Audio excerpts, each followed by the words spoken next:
An average man gets stuck alone on the moon's space station as asteroids hit Earth. As the only survivor left, he finds ways to diverge from his loneliness, unaware that things aren't what he thinks. Yue goes to a job interview to be an engineer at the moon's space station despite his average records, justifying that he intentionally built himself to be mediocre. The interviewer hires him as maintenance personnel instead, and he soon finds himself in a rocket to the moon. Mars' gravitational pull ceases, and one of its asteroids, Pi, turns its course to Earth. To prevent the disaster, people created the United Nations Moon Shield or UNMS project to use the moon as Earth's shield. They fortify the moon's space station, create a helium-3 superweapon called Cosmic Striking Hammer to destroy Pi, and use the moon's gravitational pull to attract the remaining debris to protect Earth. After 8 years of implementing the plan, UNMS succeeds, and Earth is deemed out of danger. The crew celebrates their breakthrough and prepares to return home. While everyone anticipates returning to their everyday lives, Yue plans to confess his love to Xing, their commander. Yue hurries to meet her, but everyone scampers away except him, who's captivated by her beauty. Elated for being together with his love, he hurries to his room to prepare his confession. He puts on his headphones and jams to music. Simultaneously, Zhu, Xing's right-hand man, informs the commander that a solar storm caused their weapons to swerve from its original path, so the debris will collide with the moon in less than 30 minutes. Xing announces an emergency evacuation as the space station is within the range of the impact. As everyone heads to the space shuttles, Yue finishes his love letter and practices expressing his love for the commander, miserably missing the warning alert on his room monitor and the view of the space rovers rushing to the shuttles. Finally, Yue sees the first shuttle leave, so he rushes to ride the rover to catch up with the crew. With 7 minutes left, he feels relieved that 6 shuttles remain, but 5 launch simultaneously, leaving only 1. With 3 minutes left until the asteroid impact, Yue contacts his team, but communication lines are down, so he yells in frustration, asking the staff why they can't see his empty seat. Unfortunately, his seatmates have stiff necks and sit looking away from his empty chair. Yue drives to the shuttle despite the huge crater ahead and falls into it. He desperately climbs and sees the last shuttle leave. The asteroid debris hits the moon, and the man runs for his life. He plans to hide on an asteroid crater, thinking it won't be hit twice, but another piece of debris lands exactly there, so Yue is blown away. As he faints, a huge asteroid fragment passes by. He awakens moments later and yells in frustration. To console himself, he declares it's not difficult to spot him from Earth. Unfortunately, the massive asteroid debris hits Earth, and he watches as his home planet gets destroyed. For 6 days, he tries to contact Earth through all communication channels but fails. Fortunately, he has enough supplies in the space station to last his lifetime. Afterward, he holds a funeral for everyone who has perished. Then, he decides to fulfill his heart's desires before leaving the world. One of these is spending time in Xing's room, so he inputs the lock code but fails. Another is to go moon surfing, which ends miserably as he stumbles and rolls over. Yue resumes his mission of entering Xing's room and scribbles all possible passwords on the door. After a long time, he successfully moon surfs and erases Armstrong's footprint. Losing his patience and opening Xing's door, he blows it off with an explosive and finally succeeds. Soon, he grooms himself on his date with his beloved as he attaches Xing's picture to a chair. As he prepares the ketchup, it splats on the picture's nose. Therefore, he takes the chance to lick it off, imagining his beloved. Unbeknownst to him, the UNMS crew watches from their new headquarters through the surveillance cameras. They turn their heads while the commander freezes on the spot. She remains poker-faced, and Zhu offers her water, reassuring her that only people in the room can see this. She gulps it before the man can warn her that the water's boiling. She remains deadpan as she checks if they can communicate with Yue.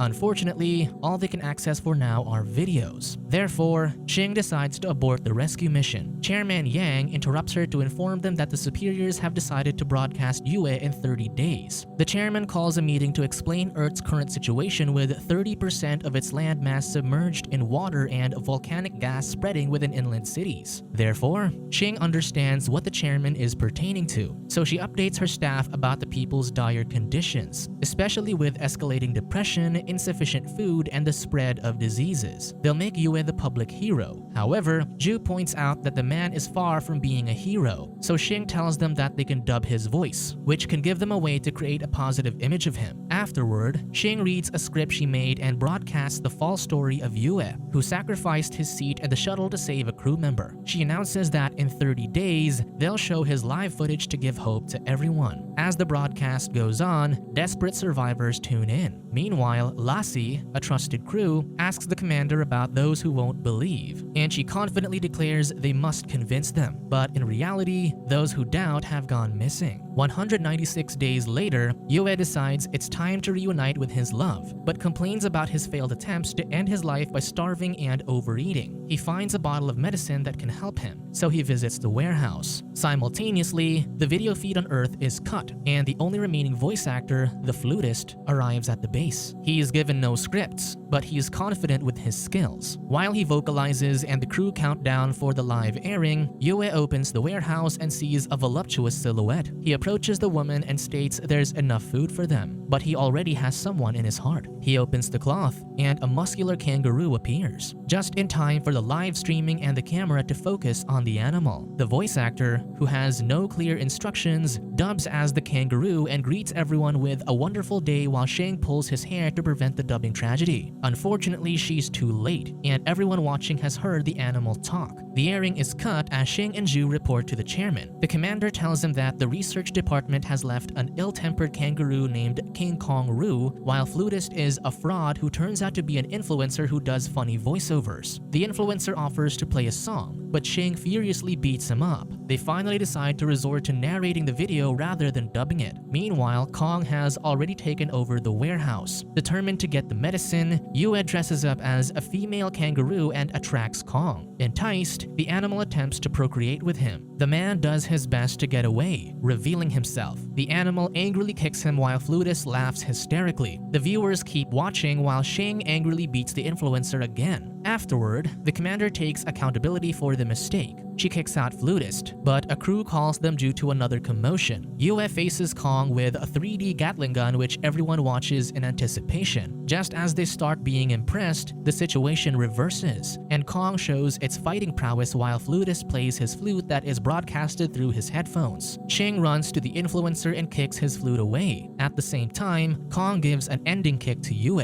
The man faints, so the commander talks to him through the communication channel. Yue awakens and sees movement in the communication monitor. Despite being unable to hear them, he cries in relief, knowing others are still alive. Yue negotiates with Kong to avoid fighting and asks for a high five, but the kangaroo punches him instead. After regaining composure, Yue and Kong dress up in their spacesuits to retrieve the broken Apollo 18 that can help them get to the lunar station, which has an escape pod that can be used to return to Earth. The UNMS does their best to find a lunar dog, a robot, to assist Yue since this can be the greatest hope he'll deliver. Finally, Yue manages to rebuild the craft, and Zhu verbalizes his admiration since he's only a maintenance guy. Xing hands him Yue's file revealing he's a flight dynamics engineer, which makes Zhu question his placement in the maintenance department. On day 282, Yue and Kong go outside and the man states that the craft has a weight limit due to the broken engine. Therefore, his last resort is to leave Kong and lose weight, so he hurriedly rides the rover and speeds ahead. Moments later, the kangaroo has him in a headlock while he's driving back to the base. Yue remembers that they can use the asteroid weapon prototype as an engine. However, this is a dangerous attempt, so he tells Kong to stay, but the animal beats him and tags along. Zhu concludes that it's theoretically possible, but the journey to bring it to the base before sunset is impossible since the transport vehicle uses solar power. Even if one day on the moon is 14 days on Earth and he drives continuously, the journey exceeds the vehicle's maximum distance capacity. The flutist informs the viewers that it's an impossible mission, and Yue stops driving as the sun sets. Aside from that, Zhu notices that he's moving west, which is the opposite from his destination. As the sun rises, Yue discloses his plan of chasing the sun to have continuous 41 days of travel. However, on their 28th day, Yue and Kong are already sleep deprived, so they tie a string to each other to awaken the sleeping one. After exhausting days of driving, the two finally arrive at their destination to retrieve the weapon's engine. Yue warns Kong too late not to touch anything as the kangaroo enthusiastically presses a button, which triggers a countdown. Fortunately, it's an inspection countdown, so they return to the vehicle safely, and Yue locks Kong in a room to avoid further mishaps. As he drives back to the main base, he is unaware that the cart separated from the main vehicle. Soon, he realizes too late that he lost it. Faced with turning back to save Kong but risking losing solar power or proceeding to the base, he moves forward while the viewers and Xing hope he'll return. Yue rants that it's not his fault if Kong perishes, but he emotionally drifts back, throwing all reasoning which solicits approval from everyone. He retrieves the cart and opens the door as Kong licks him gratefully. He jokes that he takes punches better, so the animal gives him one. Unfortunately, all computations suggest they won't be able to make it back. Flutus proclaims they can't give up, and Xing commands everyone to track the vehicle as they hurry excavating the lunar dog that can give them the batteries to drive back to the base. With 142 hours left for the sun, Yue drives 53 hours without sleep. Unfortunately, the dreaded sunset arrives, and the vehicle switches to battery mode, giving them another 5 hours. Finally, the lunar dog is out to find them, but due to Yue switching to power saving mode, UNMS can't track their location while the cabin turns frozen. Unfortunately, the battery runs out, and the vehicle stops 55 kilometers from the base. They wear their spacesuit, which can last them 5 hours outdoors, so Zhu volunteers to pilot the lunar dog as it has to jump over a crater to save time. However, its light turns red and falls into the cliff instead, disappointing everyone. Meanwhile, Yue and Kong sit on the ground while the man sentimentally states that he doesn't want to be a star when he perishes because he'll be far from the one he loves. He reminisces his memories of Xing, but realizes that Kong is not by his side as the kangaroo chases the reflection of his compact mirror where his beloved's picture is placed. He creates a kangaroo sled and uses light to attract Kong to race. UNMS celebrates as a trained kangaroo can reach 30 kilometers per hour on the moon. Yue panics initially due to Kong's speed, but his moon surfing practice turns useful. As they face a cliff, Yue urges his partner to move forward, but since the gap to the other side is far, he removes the cover of the nitrogen tanks he attached to Kong's reins, and they successfully reach the other side. Everyone celebrates their success, leading to the people regaining their hopes. Soon, the survivors build better relationships and start anew. Yue receives Nobel Prize in Chemistry, and the chairman receives it on his behalf. Xing informs the chairman that the communication channels will be restored in 3 months, and they can contact Yue.